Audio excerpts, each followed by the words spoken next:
চীনের প্রধানমন্ত্রীর আমন্ত্রণে 4 দিনের দ্বিপক্ষীয় সফরে এখন বেইজিংয়ে অবস্থান করছেন বাংলাদেশের প্রধানমন্ত্রী শেখ হাসিনা।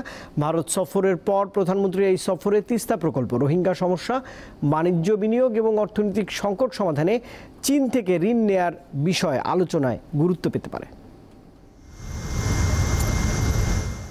প্রধানমন্ত্রী শেখ হাসিনা ও তাঁর সফরসঙ্গীদের বহনকারী বিমান বাংলাদেশ এয়ারলাইন্সের একটি বিশেষ ফ্লাইট বেইজিং ক্যাপিটাল আন্তর্জাতিক বিমানবন্দরে পৌঁছালে তাঁকে অভ্যর্থনা জানান চীনের উচ্চ পর্যায়ের প্রতিনিধি দল। সেখানে বাংলাদেশের সরকার প্রধানকে গার্ড অফ অনার দেওয়া হয়। বেইজিং অবস্থানকালে চীনের প্রেসিডেন্ট শি জিনপিং এর সাথে দ্বিপাক্ষিক বৈঠক এবং চীনের প্রধানমন্ত্রী লি কিয়াংয়ের সাথে একটি প্রতিনিধি পর্যায়ের বৈঠক করবেন প্রধানমন্ত্রী শেখ হাসিনা। তারা বাংলাদেশে বিনিয়োগ করতে চায়।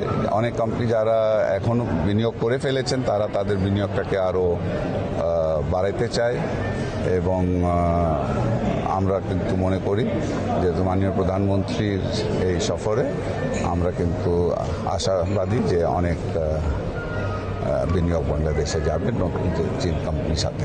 চীনের সঙ্গে বাংলাদেশের বাণিজ্য সম্পর্ক বহুমাত্রিক। গত কয়েক বছর ধরে ঋণ দেওয়ার ক্ষেত্রেও চীন বাংলাদেশের বিলিয়ন ডলার ক্লাবের সদস্য। প্রধানমন্ত্রীর এবারের সফরেও বাংলাদেশের অব্যাহত উন্নয়ন ধরে রাখার বিষয়টি প্রাধান্য পাবে। চায়নার সাথে পাওয়ার ডিভিশনের অনেকগুলো প্রজেক্ট এবং জ্বালানিতে আমাদের ওই যে সাইনোপ্যাক যেমন ড্রিলিংয়ের কাজ করতেছে, তো এই বিষয়গুলো কারণে চায়না একটা গুরুত্বপূর্ণ ভূমিকা রাখছে, বিশেষ করে পাওয়ার এবং এনার্জিতে।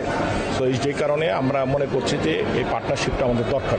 প্রবাসী বাংলাদেশি এবং গণচীন আওয়ামী লীগের নেতারা বলছেন প্রধানমন্ত্রীর এই সফর বাংলাদেশ ও চায়নার সম্পর্ক আরও দৃঢ় করবে।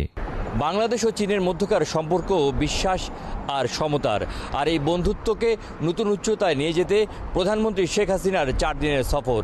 এই সফরে বাংলাদেশ তার উন্নয়নের অংশীদার গণচীনের কাছে আর্থিক সহায়তা যেমন চাইবে, একই সাথে বাণিজ্য ঘাটতি নিরসনে উভয় দেশ কার্যত ব্যবস্থা নিতে অনেকগুলো সমঝোতা চুক্তি হতে পারে। নাজমুল হোসেন, দীপ্ত সংবাদ, বেইজিং, চীন।